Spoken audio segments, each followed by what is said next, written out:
¿Qué pasaría si el imperio más poderoso de la tierra se hubiera construido sobre un versículo de la Biblia que Jesús nunca dijo? Hoy, miles de millones de dólares de los contribuyentes estadounidenses van a un país extranjero basados en una sola doctrina religiosa. Los presidentes han trasladado embajadas, se han autorizado guerras. Todo por un evangelio que Jesús nunca predicó. Y la gente que más aplaude, y, llamando a esto la voluntad de Dios, se hace llamar cristianos creyentes en la Biblia. Pero, ¿qué pasaría si esa Biblia la que millones usan cada domingo, se reescribiera discretamente para hacerte creer una mentira política? Esta historia no comienza en Jerusalén ni en Washington, sino en 1830, con la nueva y peligrosa idea de un hombre. Su nombre era John Nelson Darby, un predicador irlandés que abandonó la iglesia y reescribió todo lo que ésta había creído. Darby inventó una teología llamada dispensacionalismo, una nueva forma de leer la Biblia que ningún cristiano en la historia había enseñado antes. Dividió toda la historia en eras dispensaciones, y afirmó que Dios tenía dos planes separados, uno para Israel y otro para la iglesia. Esta es la pregunta que nadie en tu iglesia se hará. ¿Dónde enseñó esto Jesús? Muéstrame el capítulo. Muéstrame el versículo. Porque la doctrina de Darby no surgió de un estudio cuidadoso. Surgió de una visión que tuvo una adolescente llamada Margaret MacDonald. En 1830, MacDonald afirmó haber tenido una visión divina del regreso de Cristo en 2 etapas. Darby la escuchó y construyó un imperio teológico sobre ella. Ningún teólogo antes de Darby había enseñado un rapto secreto. Ni Agustín Fotá, ni Lutero, ni Calvino Vey, ni ningún padre de la iglesia. Esta doctrina era completamente nueva, inventada de la nada, y sin embargo, en 70 años, dominaría por completo el cristianismo estadounidense. ¿Cómo es posible que una idea marginal del siglo XIX se convierta en la base de la fuerza política religiosa más poderosa de la historia de Estados Unidos? La respuesta es un hombre, una Biblia corrupta y una red de patrocinadores adinerados cuyos nombres la historia ha enterrado deliberadamente.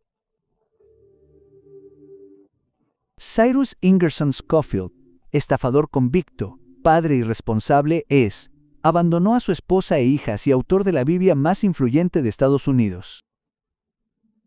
En 1882, Scofield fue declarado culpable de fraude, falsificó cheques, abandonó a su familia y huyó a través de las fronteras estatales como un fugitivo. Entonces, misteriosamente, Scofield apareció en Nueva York. Nuevos y poderosos amigos, financiación ilimitada y un acuerdo editorial con Oxford University Press. ¿Quién financió a Cyrus Scofield? ¿Acaso los banqueros neoyorquinos de la élite aportarían dinero a la Biblia anotada de un predicador en desgracia? ¿Qué estaban comprando? En 1909, Oxford University Press, una de las editoriales más prestigiosas del mundo, publicó la Biblia de referencia Scofield. Millones de copias inundaron los seminarios institutos bíblicos e iglesias estadounidenses distribuidas gratuitamente o con grandes descuentos por donantes anónimos. El Instituto Bíblico Moody la adoptó. El Seminario Teológico de Dallas construyó todo su plan de estudios en torno a ella. Una doctrina se estaba convirtiendo en dogma. En una generación, todos los seminarios evangélicos importantes de Estados Unidos enseñaban las ideas de Darby como si fueran las mismísimas palabras de Cristo. Detente. ¿Te has dado cuenta de esto? Cada vez que un pastor menciona a Israel en profecía, se refiere a un Estado-nación moderno. ¿Pero Jesús quiso decir eso? Pablo escribió claramente: no todos los que descienden de Israel son israelitas. Romanos 9, Gálatas 3. Está ahí mismo en tu Biblia. Pablo dice: los verdaderos hijos de Abraham son los que pertenecen a Cristo, no un linaje, edar, ni un título de propiedad, edar, ni un estado moderno. A un lado de estos versículos las notas de Scofield te mandan a ignorar la enseñanza de Pablo. Replantean sus palabras para apoyar una nación política. Estas no son escrituras, son notas editoriales. Pero millones fueron entrenados para tratar las opiniones de Scofield como la palabra inspirada de Dios. Y aquí es donde deja de ser un debate teológico y se convierte en la mentira más trascendental de toda la historia política moderna. La Declaración Balfour. Gran Bretaña promete una patria judía en Palestina, una tierra que ya alberga a 700.000 árabes. En 1948 se declara el Estado moderno de Israel. Cientos de miles de palestinos son expulsados. El mundo lo llama Guerra de Independencia. Los evangélicos estadounidenses, empapados del marco de Scofield, no vieron un evento geopolítico. Vieron la profecía bíblica desarrollarse literalmente ante sus ojos. Esta es la hora en que la doctrina adopta forma bélica. Apoyar a Israel deja de ser política y se convierte en obediencia a Dios. Cuestionarlo se convierte en herejía. Basado íntegramente en el dispensacionalismo de Scofield, se convirtió en el libro de no ficción más vendido de la década de los 70, con más de 35 millones de copias vendidas. Afirmó que Dios planeaba una guerra nuclear en Oriente Medio y que Estados Unidos debía aliarse con Israel. Según Reagan, Armagedón era un suceso inminente y literal.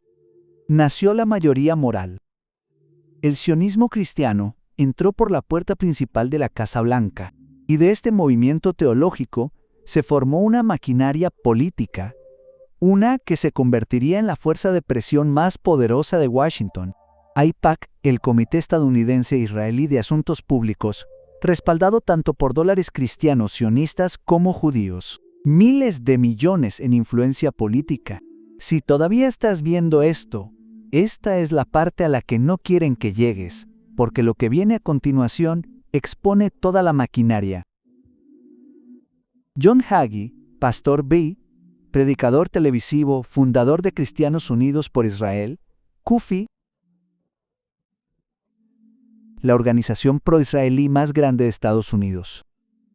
Hagee ha recaudado cientos de millones de dólares en nombre de la profecía bíblica, dinero que financia directamente la expansión de los asentamientos israelíes.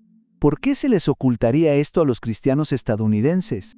¿Quién se beneficia cuando una nación entera cree que Dios ya ha elegido bando en este conflicto? CUFI presiona directamente al Congreso. Se opone a cualquier acuerdo de paz que cree un Estado palestino. Y dice que esto es la voluntad de Dios. Netanyahu ha dicho que los cristianos evangélicos estadounidenses son el mayor activo estratégico de Israel, no los judíos estadounidenses, sino los cristianos evangélicos. Piénsenlo bien.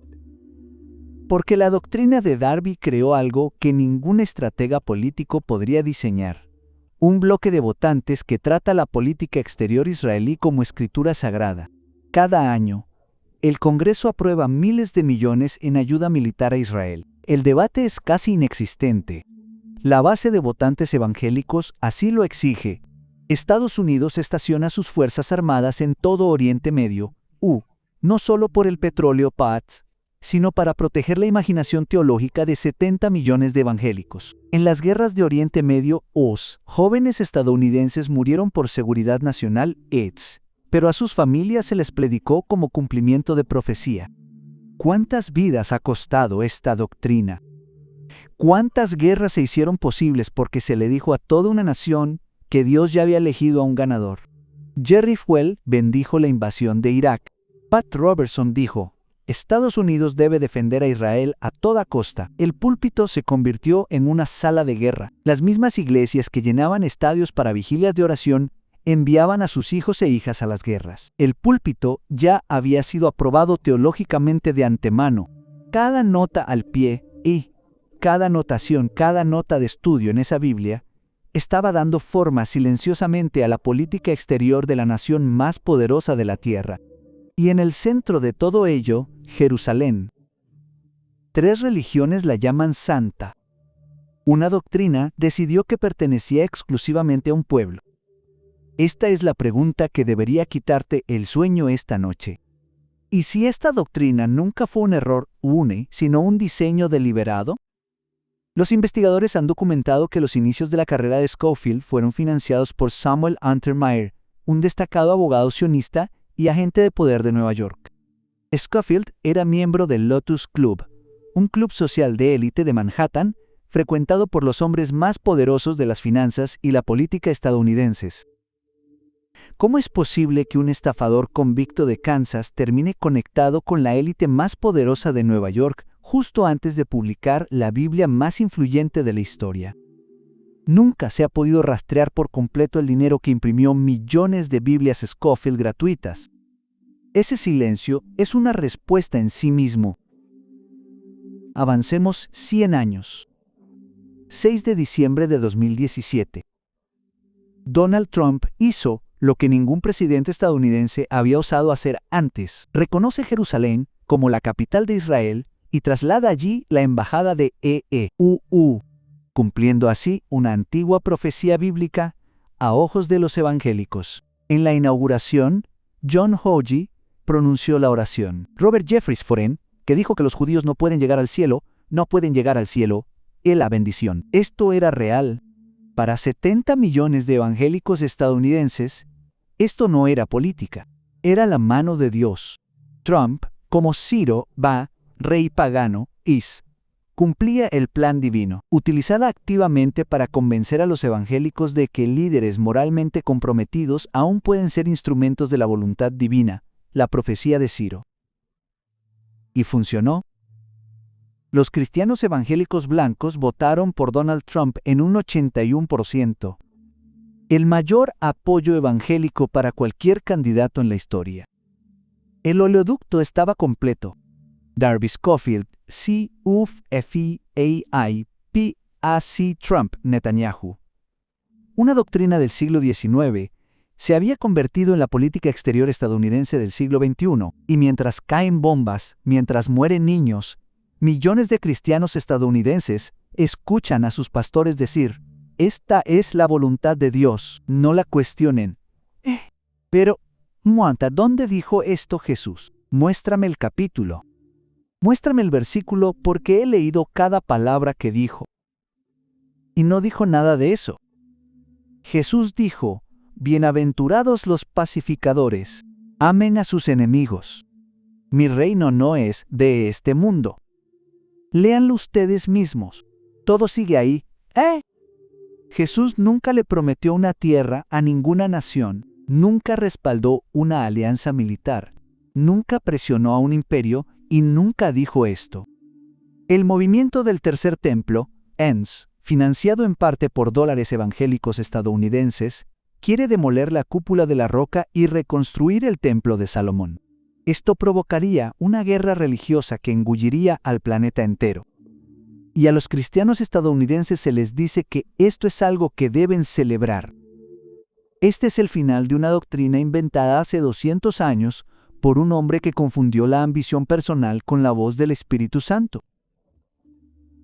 La verdad que te ocultaron, la verdad que tu seminario no enseñó, la verdad que Darby y Scofield necesitaban que nunca encontraras.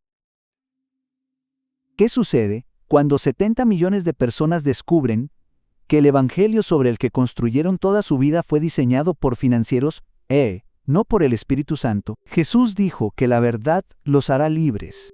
Pero primero, la verdad los hará sentir profundamente incómodos. Esa incomodidad es donde comienza la libertad. Porque la fe verdadera no necesita un imperio político. La fe verdadera no necesita un grupo de presión. La fe verdadera no necesita una doctrina inventada en 1830. El evangelio que Jesús predicó en realidad fue el reino de Dios, no el reino de Israel.